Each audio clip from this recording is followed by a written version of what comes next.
Anthony Morel, l'IA est partout et même dans vos poubelles pour lutter contre le gaspillage alimentaire. Ça marche dans les cantines scolaires mais aussi dans les entreprises. Gros enjeu, on sait qu'il y a un tiers de la nourriture produite qui finit à la poubelle et on l'a tous constaté à la cantine d'entreprise, dans les cantines scolaires c'est la même chose. Quand on regarde les plateaux, ce qui reste à la fin, c'est pas très glorieux évidemment. Et là, forcément, l'intelligence artificielle, elle a des outils pour optimiser tout ça. C'est ce que fait notamment une start-up lyonnaise qui s'appelle Kikléo. Ils ont mis au point un système qui s'appelle le scan plateau. En gros, on va mettre en place des caméras intelligentes dans les cantines, j'allais dire dans les poubelles. C'est pas exactement dans les poubelles, c'est plutôt à l'endroit où on débarrasse les plateaux, donc là où il y a les restes en gros. Et là, on va se rendre compte que Monsieur X, il avait pris une entrecôte avec des haricots verts et de la purée. Bon, l'entrecôte, il n'en reste plus. Par contre, il reste 55 grammes d'haricots verts et 32 grammes de purée. On est capable d'avoir ce niveau de précision, si vous voulez, avec l'intelligence artificielle. Et qu'est-ce qu'on lui fait après? Alors c'est ça, une fois qu'on a ça, on est bien avancé. Non, ce qui est intéressant, il finit son assiette. Voilà, vous finissez votre assiette et c'est tout, monsieur. Non, en fait, ce qui est intéressant, c'est qu'on va multiplier ça par le nombre de plateaux, le nombre de personnes, le nombre de jours dans l'année,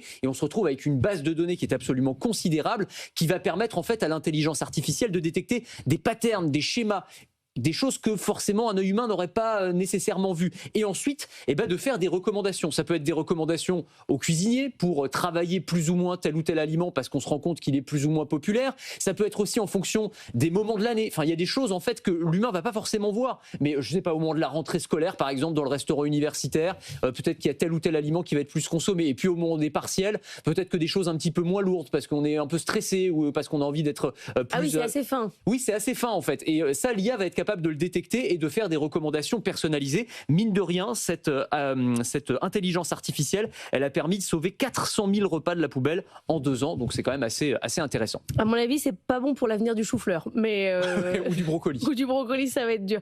Même logique dans les supermarchés. Exactement. Alors là aussi, dans les supermarchés, on va utiliser l'intelligence artificielle et surtout ce qu'on appelle l'analyse prédictive. C'est-à-dire le fait d'analyser toutes les données du passé dans un supermarché donné, de coupler ça avec des informations contextuelles sur, encore une fois, la météo, un événement, la rentrée scolaire, et on va essayer de déterminer, j'allais dire quasiment à la barquette de fraises près, ce qui va se vendre dans les produits frais, dans les viennoiseries. Alors Carrefour, par exemple, s'est allié avec Artefact pour la boulangerie et avec Fresh Flow pour les fruits et légumes, et on est capable, là encore, de déterminer ce que les gens vont acheter à un instant T, ce qui va permettre évidemment d'optimiser et de limiter le nombre d'invendus spécialement. Voilà, je sais pas, au moment de la rentrée scolaire, peut-être qu'on va vendre plus de viennoiseries parce que les parents vont acheter des goûters pour leurs enfants, et puis quand il fait chaud on va vendre plus de pastèques. Pour ça c'est des choses assez basiques évidemment, mais l'IA elle peut aller dans un niveau de granularité et de finesse de l'analyse assez important. Et pouvoir allonger la durée de vie des aliments dans les rayons, comment on fait? Alors ça aussi on va pouvoir le faire. Alors là on dépasse le cadre de l'intelligence artificielle, on va utiliser ce qu'on appelle des emballages actifs, c'est-à-dire des emballages qui permettent non seulement de conserver les aliments,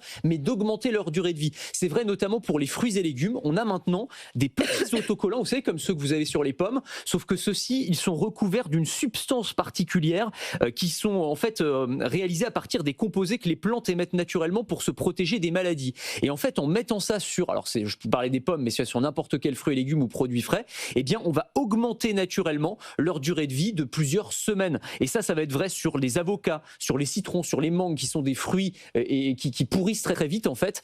On va pouvoir se retrouver avec des aliments qui durent beaucoup plus longtemps. Là encore, c'est une technologie intéressante pour lutter contre le gaspillage alimentaire. Merci beaucoup Anthony Morel.